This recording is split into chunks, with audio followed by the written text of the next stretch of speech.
My name is Mike Young. Before my speech, I would like to acknowledge the traditional owners of the land on which we're meeting. I pay my respects to their elders, past and present, and the Aboriginal elders of other communities who made it here today. Ms. Wellington, Jane, Sister Doyle, Leslie, Lucy, Eleanor, Vicky, ladies and gentlemen, good morning. When I was asked to share on today's topic, women in leadership, I didn't think I should be a candidate at all. Because I looked at the lineup of speakers, I'm the only bloke who stands out. But then again, I only need to look at my own life to realize it's such a natural and obvious fact to talk about that women are leaders, that girls do rule the world in which we are living. For example, my wife is the leader of my young family. I have a 6-year-old daughter, Anna, and increasingly she gets to tell me what to do and what not to do. I have in my life met many amazing female leaders across different fields. They have either taught me a great deal, inspired me to strive for better, or had a profound impact on who I am today. The first leader who comes to mind is my head teacher at my secondary school in China, Mrs. Gao. A small-built lady from a less advantaged rural area in central China in the 90s. She took the helm of a class consisting 70 city teenagers who are privileged, who are at an elite school in China.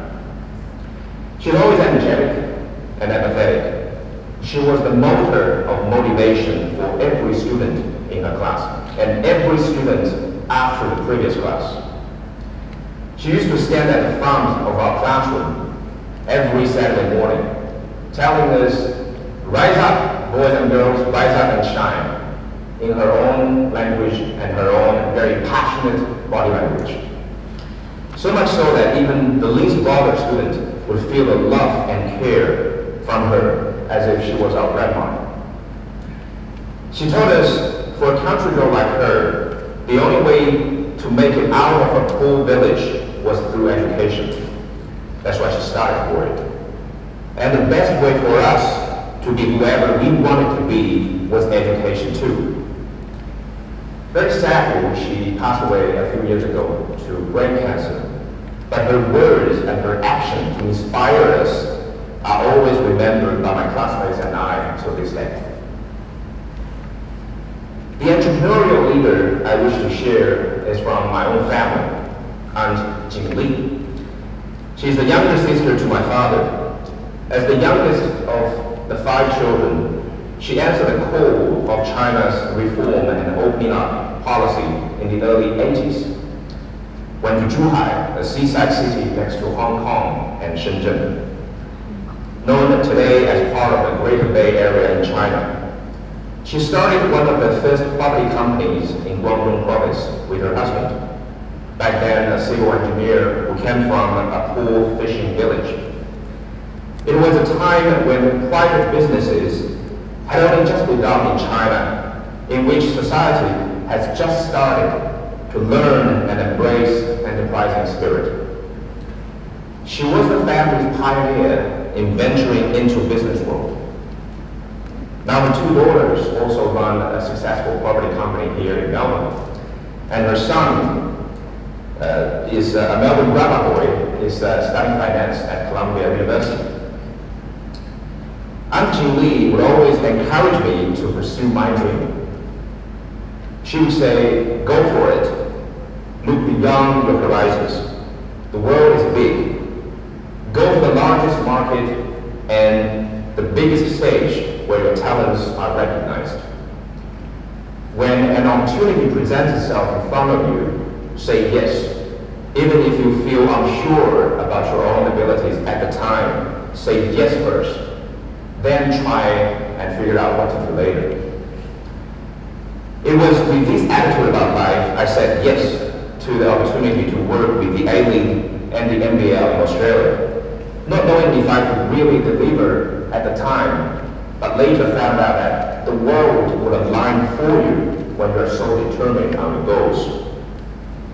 I ended up achieving the most and the highest commercial sponsorships for the two sports codes, a completely new industry to where I worked before.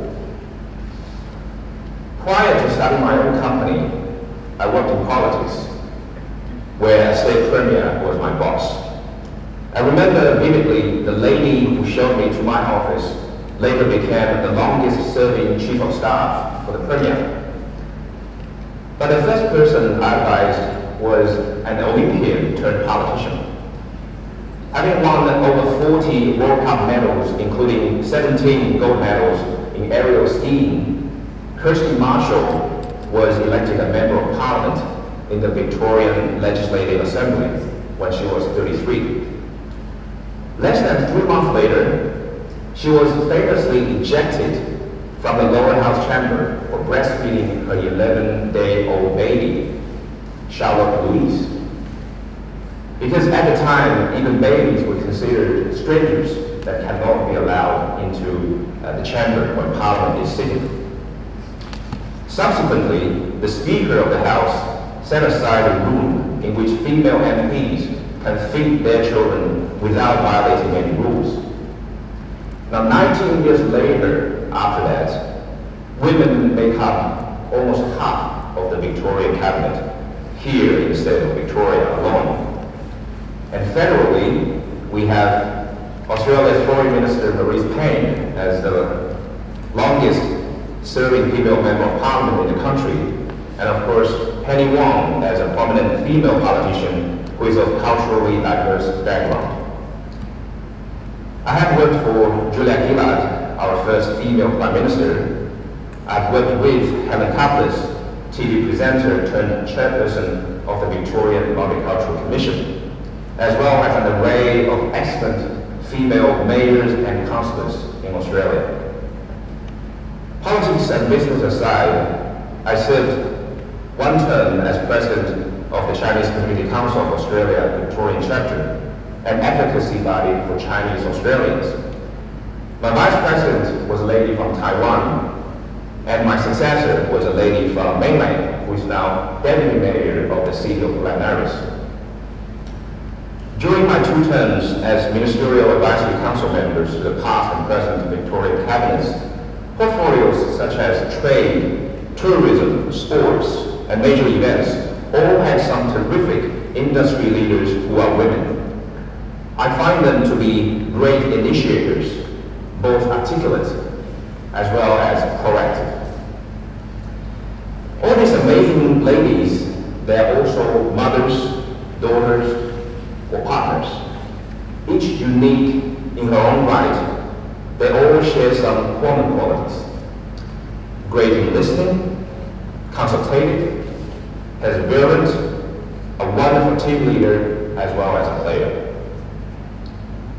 I'd like to finish off my 2 cents worth of today's topic by quoting what Kirsty shared with me when I was campaigning for her some 10 or 11 years ago.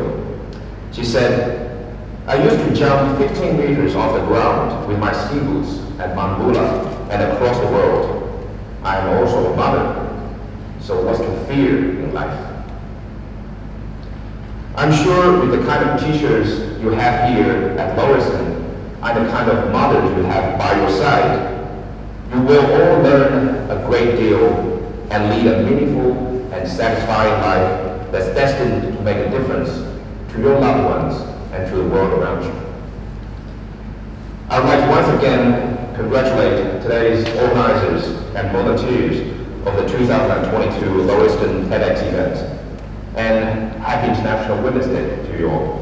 Thank you.